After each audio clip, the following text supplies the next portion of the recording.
mean, look at all that dirt. If I drank this, would I get sick? Yes, you probably shouldn't. I think we can all agree this is very unacceptable. I mean, look at those chunks of just dirt in this water. They will no longer happen now that we have that well.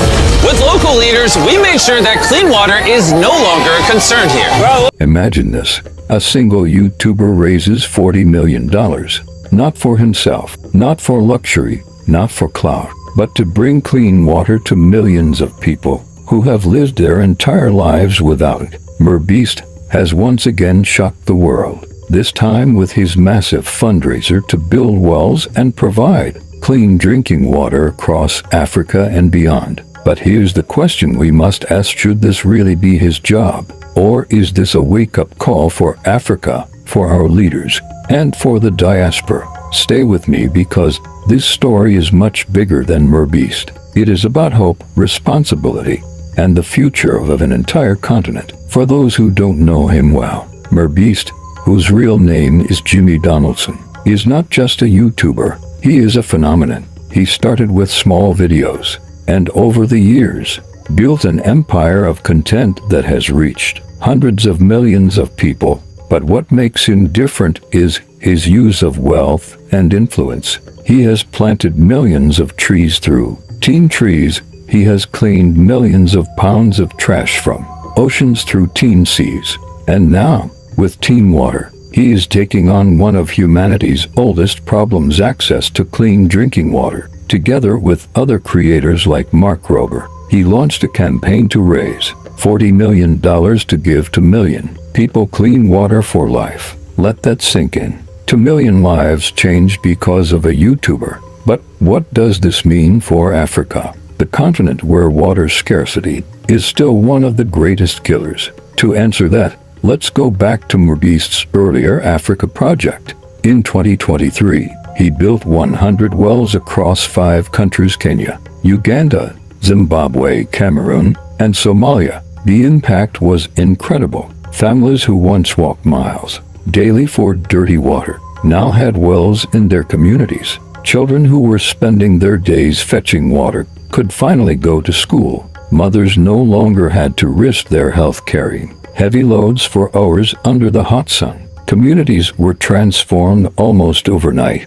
and yet the reaction was mixed. Many celebrated him as a savior. Others criticized him, saying he was feeding into the white savior narrative and showing Africa as helpless. But here's the truth: both sides raised valid points. His wells did save lives, but it also exposed a deeper problem. Why was it a YouTuber doing this, and not African governments with billion-dollar budgets? Pause and think about that for a moment. $40 million raised by one man with a camera, while governments with billions fail to provide water, roads, hospitals, and schools. Should we applaud MrBeast, or should we be ashamed of our own leaders? Let me ask you, the viewers, right now. Drop your answer in the comments.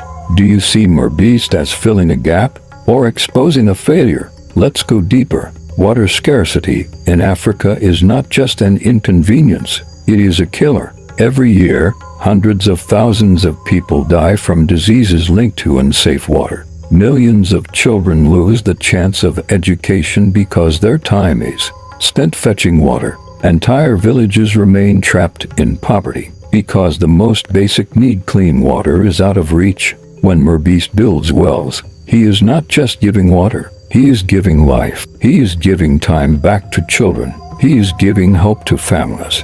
That's why his video was so powerful. But at the same time, it makes us confront our reality. Why is this not the norm from within Africa itself? Now let's talk about this new fundraiser, Teen Water. The goal is ambitious: $40 million. Clean water for 2 million people. It is not just about wells in Africa. It is global. It covers communities in Asia, Latin America, and even rural America. But Africa remains at the heart of the campaign because we are the continent with the highest water insecurity. And once again, it is not our governments taking the lead. It is not our billionaires. It is not our leaders. It is an outsider, a YouTuber. Does this make you proud or ashamed? Should we see this as hope or hype? I want to hear your thoughts in the comments, because this is a conversation we must have. Now, let's talk about leadership. Africa is blessed with resources. Our governments have access to oil, gold, diamonds, fertile land, and young populations. Yet, year after year, budgets are wasted, money disappears, and corruption thrives.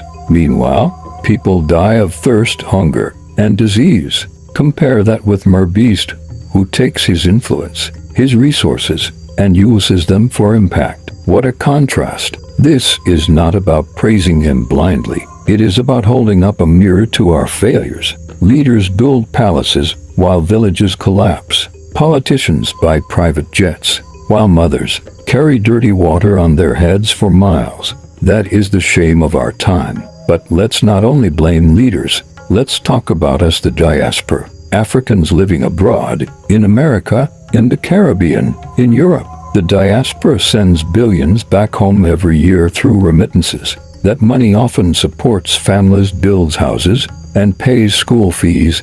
But what if part of it was pooled into projects like wells, schools, hospitals? If one YouTuber can raise 40 million, imagine what millions of Africans abroad could raise if we united. Imagine if instead of just watching MrBeast, we became the MrBeasts of our own communities. The power is already in our hands. The question is, will we use it? Let's pause here and ask a question. Do you believe the diaspora should play a bigger role in Africa's development? Or is it the sole responsibility of African governments? Share your opinion, because this is where the debate really begins. Now, is MrBeast's project hope or hype?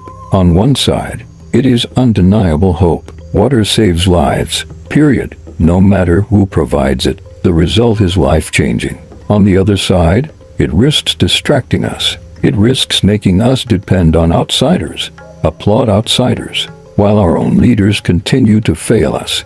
Some people will say it doesn't matter. As long as water flows, let it flow. Others say it matters a lot because dignity is as important as survival. Which side do you agree with? This debate has already gone global. Some praise MrBeast as a hero. Others criticize him as a savior figure. Some say Africans should be grateful. Others say Africans should be angry. But maybe the truth is somewhere in between. Maybe his project is both hope and hype. Hope because lives are saved. Hype because it exposes how little we have done for ourselves. As we near the end of this story, let's look forward. What happens after the 40 million is raised? Will those wells be maintained? Will communities be trained to sustain them?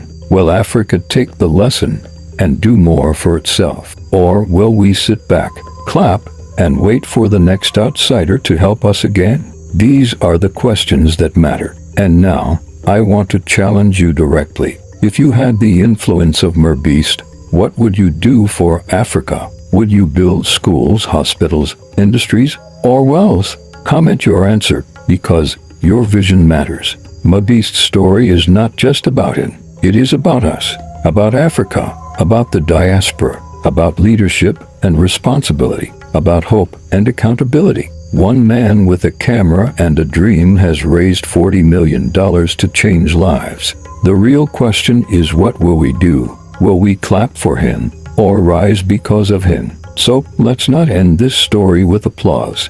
Let's end it with reflection, with challenge, with action. Africa's tomorrow depends on what we do today. And as the diaspora, as the people, as Africans, it is time we take back the responsibility of building our own future. The story continues, not with MrBeast, but with us. Let's take a step back and paint a picture. Imagine you are a young child in rural Africa. Every morning before the sun rises, you wake up, pick up a yellow jerrycan, and begin walking, not to school, not to play, but to find water. 2 miles, sometimes 5 miles. By the time you return, the sun is high, your energy is drained, and the water you carry is not even clean. It's muddy, it's contaminated, it could make your family sick. This is reality for millions. Now contrast that with a child in America, Jamaica, or Europe, who wakes up, turns on a tap, and fills a glass.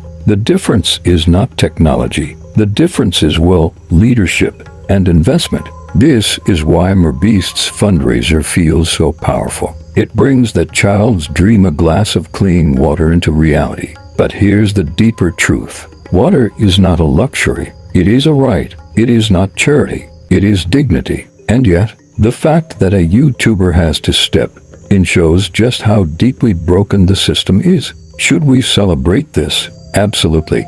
But should we also question ourselves? Without a doubt.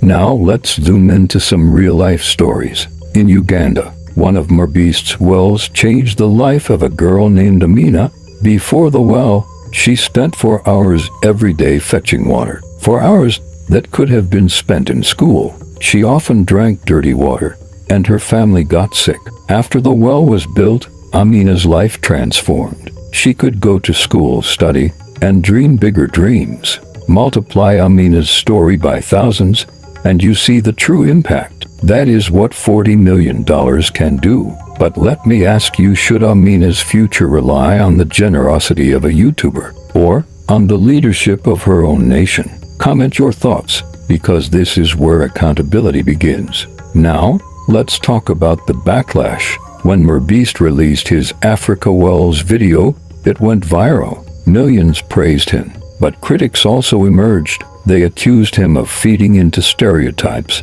of portraying Africa as helpless. Others said, so what? If lives are saved, who cares? This debate is important because narratives matter. If the only stories told about Africa are of suffering and outsiders saving us, the world begins to see us as incapable of saving ourselves. But if we tell our own stories of resilience, innovation, and leadership, we change the perception. And that's why channels like this one exist, to tell Africa's story from within. Let's return to the fundraiser. Team Water is not small. It has over 3,000 content creators backing it. The goal is $40 million.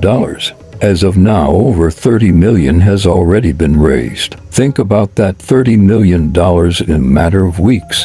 Meanwhile, African governments sometimes take years to fulfill promises worth far less. That is why people pay attention to MrBeast, because he gets things done. He shows results. He makes impact visible. Leaders give speeches. MrBeast builds wells. But let's not romanticize him too much. He is not a saint. He is a businessman. He knows how to use attention. He knows philanthropy also builds his brand. And that is fine, because at the end of the day, people get water. But again, it brings us to the same question: should Africa's survival depend on outsiders who may have other interests, or should Africa rise to solve its own problems? Now, let's challenge the diaspora directly. To my brothers and sisters in America, Jamaica, the UK, Canada, Europe, how many of you send money home every month? That money keeps families alive.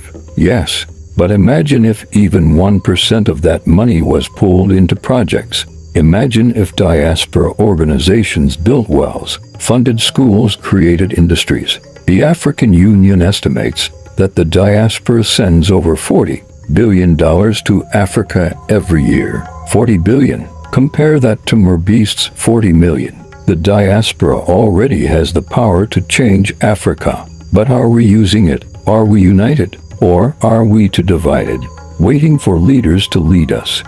Let's pause and ask, what stops us? Is it lack of trust? Is it corruption? Is it fear that our efforts won't be sustained? Share your thoughts, because this is not just theory, it is reality. And while we ask these questions, let's also highlight African success stories. Not every solution comes from the outside. There are Africans building wells, Africans inventing water filters, Africans leading NGOs that change lives daily, from innovators in Nigeria creating solar-powered purification systems, to community projects in Kenya led by local youth. Africa has its own heroes, but they don't get the same spotlight as MrBeast.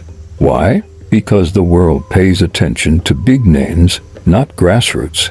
And that's something we must change by supporting and amplifying our own. So, is MrBeast's project hope or hype? Let's analyze. Hope, because water flows, because lives are changed, because children are freed, because diseases are reduced. But hype, because it allows us to celebrate a YouTuber while ignoring the deeper failures of our systems. Hype, because it risks making us think Africa can only rise when outsiders step in. The truth is it is both. Hope and hype, a blessing and a challenge, a gift and a warning. Now I want to take you deeper emotionally. Imagine if every African leader, every African billionaire, every African in the diaspora took MrBeast's 40 million as a challenge. Imagine if they said, if he can do 40 million, we can do 100 million, 200 million, 1 billion. Imagine if Africa built its own team water, led by Africans, funded by Africans, celebrated by Africans. That is not a dream.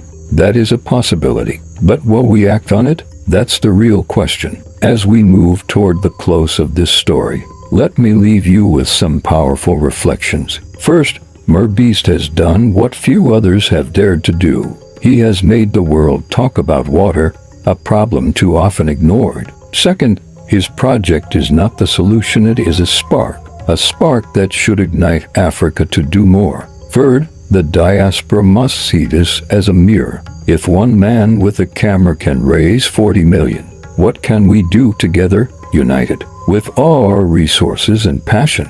Now I ask you, if you had MrBeast's platform, what would you do for Africa? Would you build schools, hospitals, industries, wells, or something else? Comment your answers, because your vision matters. This story is not about worshipping MrBeast. It is about realizing our own power. It is about holding leaders accountable. It is about challenging the diaspora. It is about inspiring the next generation. MrBeast built wells. We must build a continent. So, hope or hype? The answer is both. But the bigger answer is this: the future of Africa is not in MrBeast's hands. It is in ours. The question is, what will we do?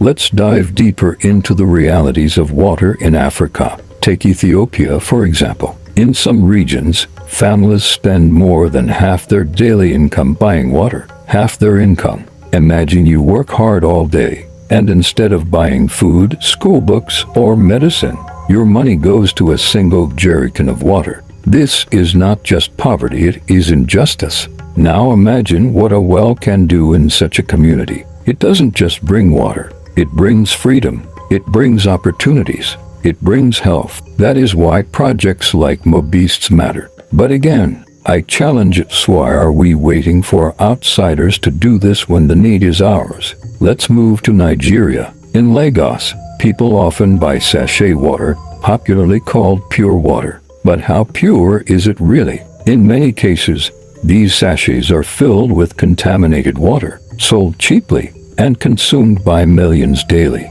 Waterborne diseases remain one of the top killers in Africa, especially for children under 5. Diarrhea, cholera, typhoid, these are not just statistics. They are lives cut short. And yet, clean water is one of the simplest things to provide. That is what makes this situation painful. Now let's explore a success story from Kenya. A young engineer named Evans Wadongo created solar-powered lanterns and later moved on to water purification technology for rural communities. His idea was simple: use solar energy to power low-cost filters and pumps.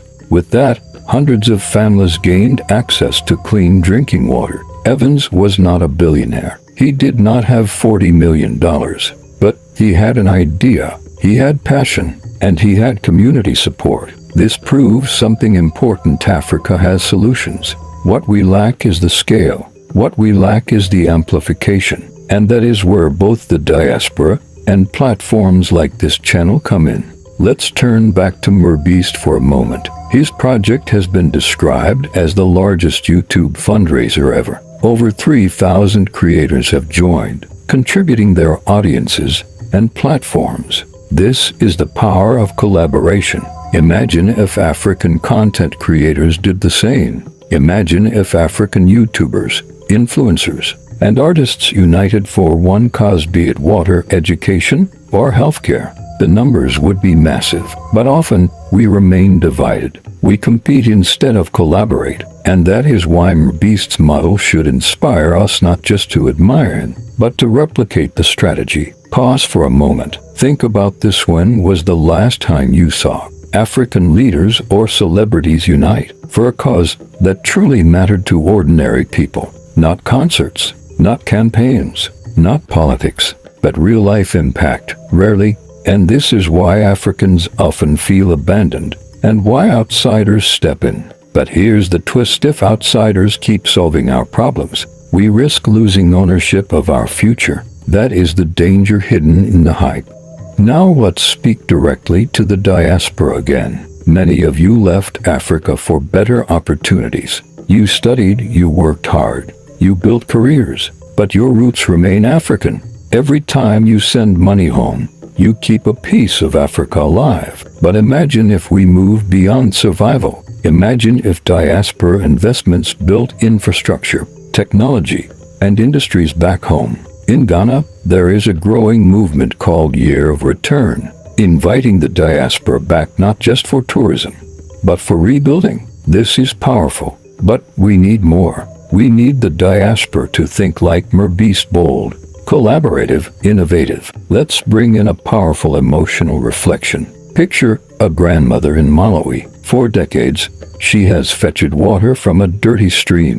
Her children grew up drinking that water, suffering sickness after sickness. But when a simple well is built in her village, everything changes. For the first time in her life, she watches her grandchildren drink clean water without fear. She sees their health improve. She sees them go to school instead of carrying buckets. That moment of joy is worth more than gold. That is what MrBeast's project is giving people. Not just water, but dignity. And that, my friends, is priceless.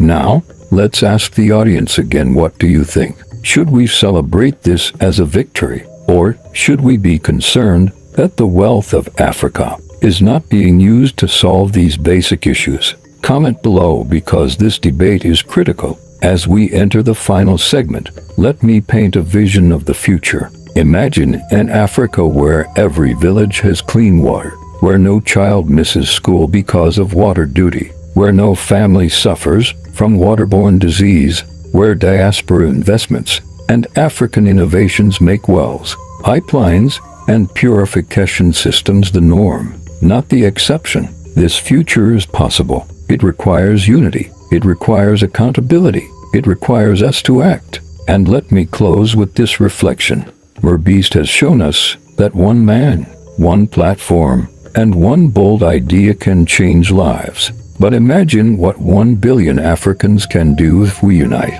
The fundraiser is hope. The fundraiser is hype. But above all, the fundraiser is a challenge. A challenge to us, a challenge to Africa, a challenge to the diaspora. Will we rise to it? So, once more I ask you, hope or hype? What do you think? And more importantly, what will you do?